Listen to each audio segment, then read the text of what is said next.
Hey YouTube, Jacob with Good to Go Gear, here to do a video on my new Spyderco SHAMAN salt.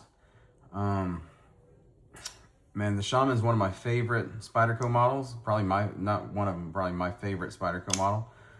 And they finally came out with a salt edition with a CPM MagnaCut blade. It's the same SHAMAN from what I can tell that we all know and love. It has a stainless steel liner in it. It has a DLC coated MagnaCut steel blade. The G10 is contoured. It's not that kind of sandpaper G10 that we normally see. You get the standard compression lock. Of course, you get the 4-position reversible pocket clip.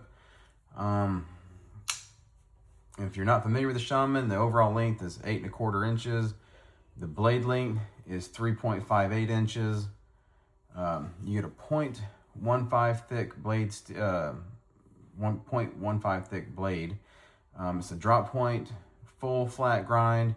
The handle length is 4.67 inches, and the weight is 5.2 ounces. I love that they made the Salt series, and I believe the Salt Paramilitary 2, the ones they're coming out with now, so I think they're still retaining the liners. I mean, that's outstanding. I don't know if you can see it in there with the lighting. It does still have the phosphor bronze washers, which I love. Again, the compression lock, and it's just kind of like a reverse liner lock if you're not familiar with it. This piece here is about to shoot over, and then you just press it, and it's kind of like a reverse liner lock.